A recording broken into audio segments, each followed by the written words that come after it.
friends. This is Raha Zaken, and welcome to the 9th minute radio presentation. Today's show features a conversation about the path to enlightenment with our guest, Savant. My name is Raha Zaken, amateur astronomer and creator of the Star Dial Sky Map. I became interested in astronomy a few years ago when I bought a telescope. Astronomy is one of my favorite hobbies, and I hope you find the Star Dial as fascinating as I do. It inspired me to write The9thminute, a novel about December 2012 Mayan cosmogenesis. Want to see the 9th minute webpage? Go to my website,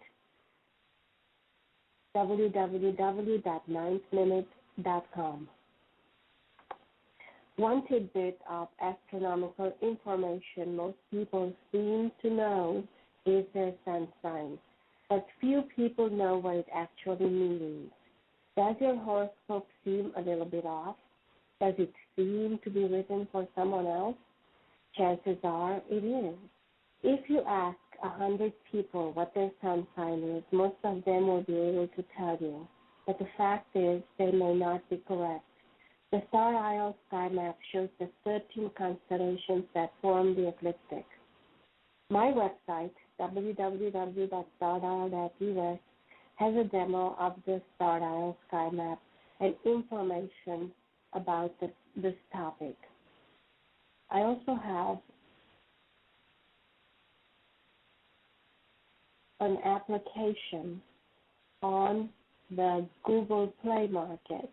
If you have an Android phone and would like to download a copy of the Star Dial Sky Map in application form, it is available as of Sunday at the Google Play Market. In the course of 1 year, the Sun visits a number of constellations. This path is called the ecliptic and is divided in the 12 well-known constellations of the zodiac.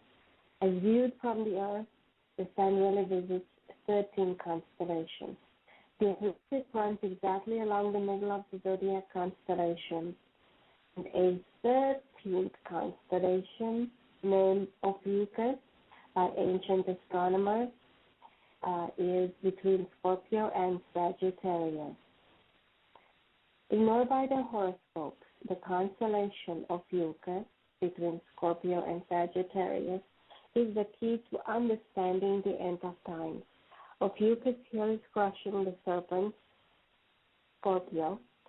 He holds and tries to keep the fiery flying serpent whose head, constellation Serpent's Caput, is reaching for the crown, constellation Corona Borealis. An image of the constellations on the screen right now is displayed at the link to this radio show, Blog Talk Radio. As you can see, the contest is for dominion. The contest, as depicted through the mythology of Ophiuchus, the constellation Scorpio, Serpent's Caput, and Corona Borealis, is a story about dominion. It was the Serpent's Caput, that robbed the first man of his crown, but in vain he struggled to wrest it from the sure possession of the second man, Jesus Christ. Not only does the serpent fail in the second attempt, but is himself utterly defeated and trodden underfoot.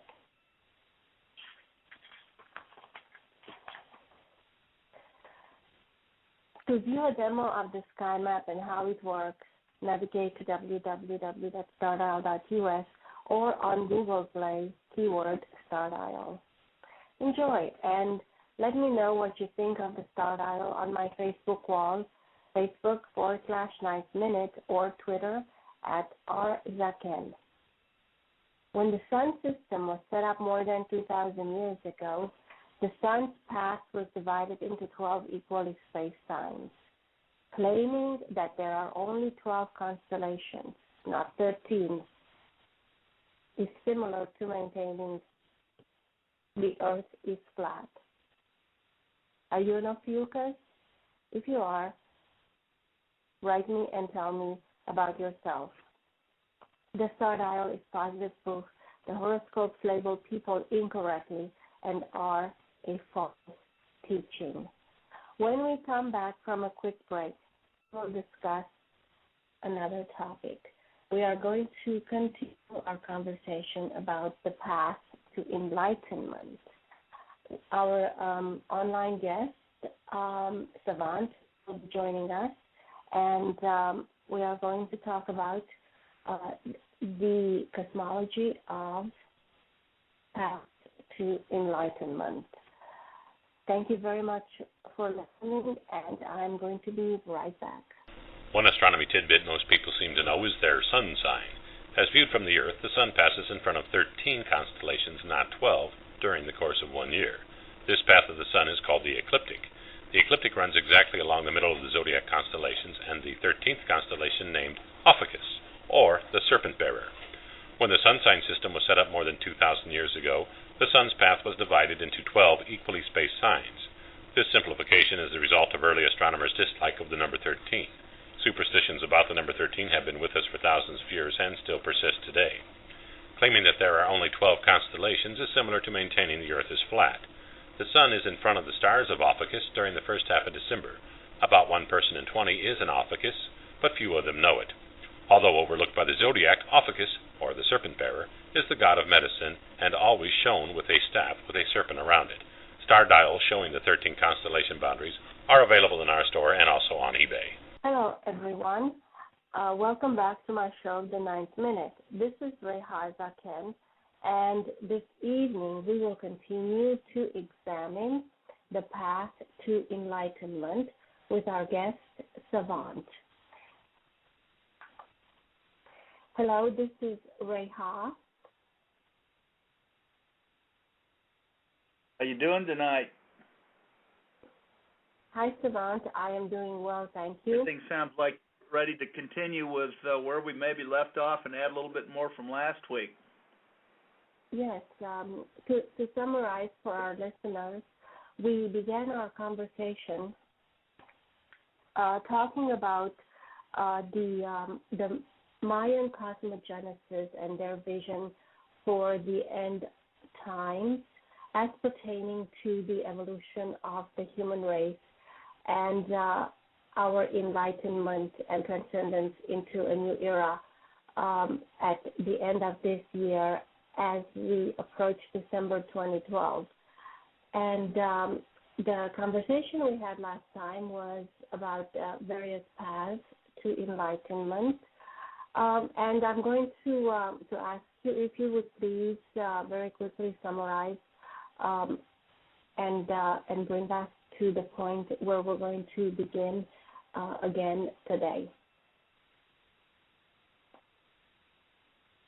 Sure. We had discussed how to achieve transcendent thought through enlightenment and what the pathway there is, and if there would be procedural steps, how to reach that, what to go through.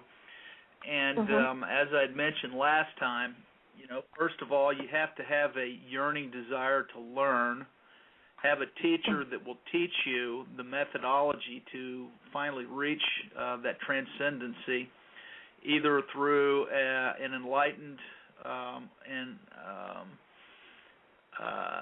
a teacher that is anointed, and through the power of the Holy Spirit, which God has given to those that believe that Christ is the transcendent Son of God and that he was raised from the dead and came for specific purpose as the Son of God. Now, the pathway is to gather knowledge through studying, through teaching, through teachers, through the revelation through the Holy Spirit, and by gaining knowledge and getting understanding of that knowledge. Understanding knowledge brings wisdom. wisdom, understanding, and knowledge bring us to enlightenment, and enlightenment brings us to transcendent thought, and therefore a state of joy and bliss. So, okay, so how do let me we just say obtain the Mayans were not Christians. They had a different path to enlightenment that did not involve, or perhaps it did involve some of the same steps, but at one point in this path, their steps to transcendence are going to begin to differ from the Christian perspective of transcendence into a more evolved being. So go ahead. There are many different sects, that is SETS, not SEX, but there are different people, civilizations that have, in their quest for enlightenment, have obtained knowledge through various spiritual sources or through intellectual, scientific studies. Science in itself means knowledge. The word omniscient or all-knowing has the word science contained within it. But science can bring false results depending on how that science is studied, researched, and what the conclusions are. Here's an example. Back during the Middle Ages, they believed that the sun revolved around the earth and were absolutely convinced that that was the truth. But then there were people, say, like Galileo and some of the other astronomers that proved differently, and the Catholic Church therefore banned them, and Galileo spent most of his life after his discovery, the rest of his life remaining under house arrest of the Catholic Church because of it. And so science in its discoveries may come forth with what they consider to be facts or truth, but those facts or truth can change as quote-unquote science learns more through the ages. As another example, it wasn't but maybe 20 years ago that they thought that there were only 4 billion galaxies that existed out there that we could see through telescopes. Once we got the Hubble telescope up, now they know that they can count probably 80 billion galaxies, and there's more than that. And so as science goes forward and we learn more, you know, the old phrase, the more I know, the less I know, the more I'm convinced that I don't know more than, you know, so there is a certain pathway, and these different cultures and civilizations and peoples, such as the Mayan, did get their knowledge from a spiritual source, but it was a spiritual source that was from fallen angels. Now, if we are to... I'm sorry, what was that? To summarize for our readers, for our listeners this evening, the Mayans believe that in December 21st, 2012, some significant astronomical events will take place, and what exactly they predicted correctly, an alignment of our Milky Way galaxy with the ecliptic. December 21st, 2012 marks the completion of two major influential cycles of approximately 26,000 years in both the precession cycle of the Earth and the direct alignment of our Sun with the center of the Milky Way galaxy. And so the odds of these two events occurring at exactly the same time are phenomenal. The plane of the ecliptic and the Milky Way galaxy will form a cross in the sky and see from the Earth, with the Sun marking the center of the cross and properly aligned exactly over the center of our galaxy as viewed from the Earth, and specifically as viewed from the temple steps of Mayan cities. So the Mayans believe that particular celestial alignment is going to bring a shift in energy and a change in the way we function as human beings, and that it's going to begin a new era for the human race. And so a small minority of people... also... Go ahead. They also believe that one of the other cycles that occur of 25,600 years, approximately 26,000 years, is not only the alignment of our sun with the center of the Milky Way galaxy, with the planets and different galaxies, or rather features within our Milky Way galaxy will line up and cause what we've gone through many times in the last hundreds of years, the harmonic convergence. But there is also a cycle that is completed on the same day, December 21st, 2012, of the precessional wobble of the Earth, and that for those two to both occur on the same day that is a phenomenal odds against that occurring. So it is a very special time. But when the Mayans said that they believed that the end of their calculation of calendrical cycles and the 13th Baktun, what they called the prophecy of the sixth sun, that time would start over at 000. They didn't say that the Earth would end or that the solar system would end. They basically said that we can no longer calculate time as we know it, because the dimensions will collapse in on themselves and there will be interdimensional mingling. Now, interestingly enough, the Mayans have looked for a return of a creature that they refer to as Quetzalcoatl. There's many books written about Quetzalcoatl in 2012 and the concept of those two beliefs being synchronized. Now, the description of Quetzalcoatl in the Mayan religious ceremonies is a plumed serpent. Yes. Now, the serpent has many different meanings in different religions. The Chinese believe, the dragon is holy to their religion, and certain religions have serpents being holy to their religion. Interestingly enough, in Christian and Judeo-Christian writings, the serpent is symbolic of the devil. Now, what I find interesting is that the Mayans say that during this phase of transition,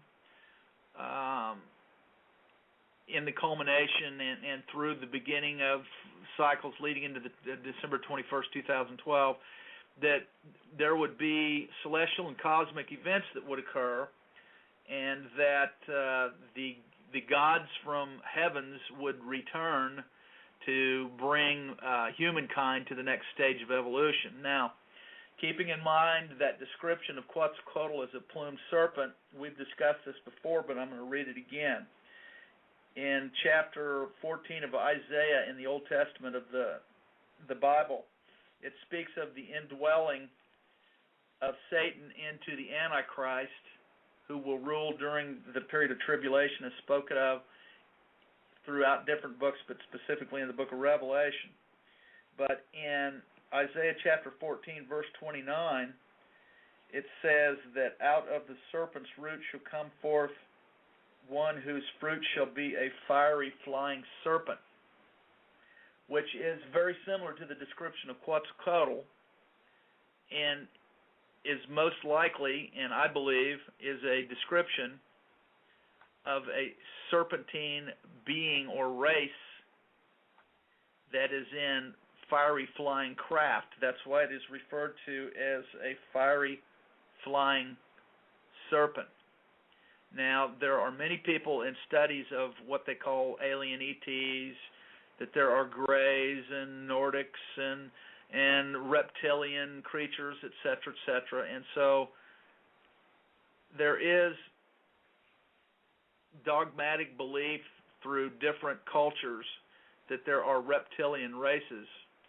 And I am totally convinced through many, many years of very deep research in the scriptures that there are different types of beings that exist on the planet other than what we consider to be Homo sapiens or straight-out humanoids. I believe that there are hybridized creatures, and that is where the lineage of the Antichrist comes from. Now, in order to not be deceived by everything that is going to happen through what may seem to be an extraterrestrial invasion, what may seem to be creatures coming to help us evolve to the next level of consciousness, etc., through the deception of the Antichrist, as Jesus Christ said when he was talking about the signs of the times of the end.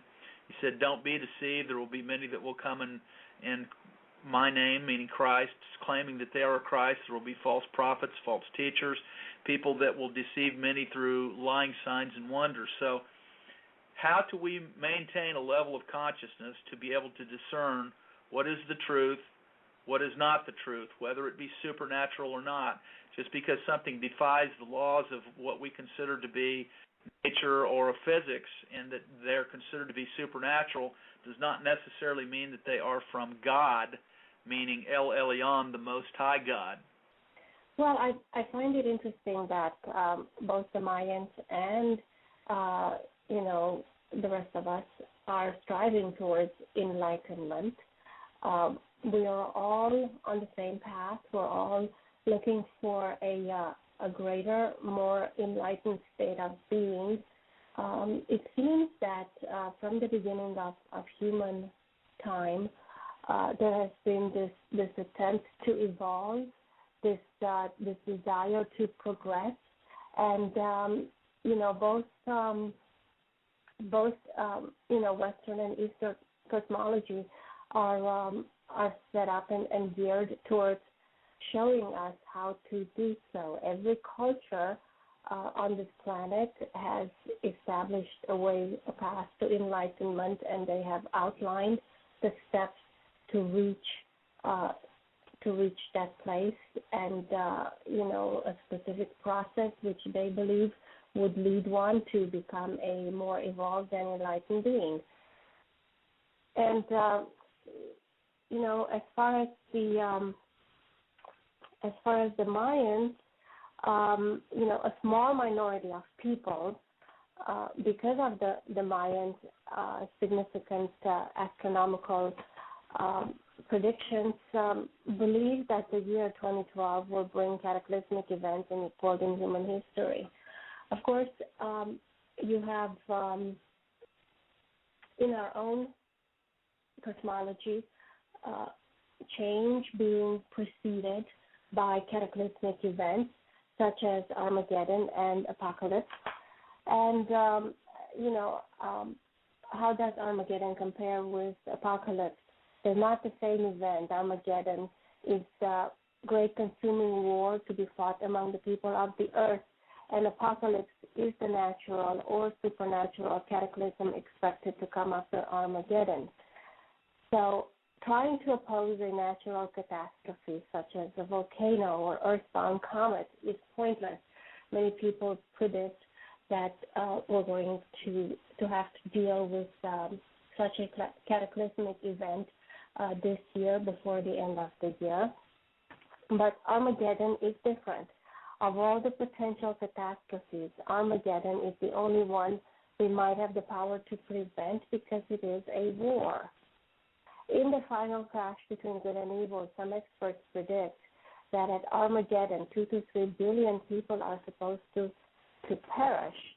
However, a lot of Christians, evangelical Christians, are eager to precipitate Armageddon because they look forward to an event called the rapture, the exalted moment when before the battle begins, true and faithful Christians are literally lifted up into the air to join God and have an opportunity to observe the battle from the heavens. I'm hoping that you can join us again next time and help us better understand this specific event called the rapture, which is something that is a common belief among evangelical Christians. Are you available to join us next Thursday again, Savant? I'll make a point to be available. Absolutely. Thank you for the invitation. Okay. Very good. I thank you for your time and participation on my show, and I look forward to having you back next week. Thank you very much. Look forward to it. Thank you. Okay. This is Rehaza Ken, and I will be back after a short break. Hello, this is Rehaza Ken back from our break. With only 273 days before Winter Solstice 2012, everyone from private enterprise to the Vatican is involved in this global ready-made marketing campaign for apocalyptic destruction theories. But we know nothing will actually happen. The mathematical probability our sun will be engulfed by the black hole at the center of our galaxy is 0. There is no planet X orbiting through our solar system to cause a 24-hour total eclipse of the sun. From studying the Mayan cosmogenesis, the end of the Mayan calendar is just that, the end of the Mayan calendar. The study of real versus mechanical time can be fascinating and, well, time-consuming. So will the world end?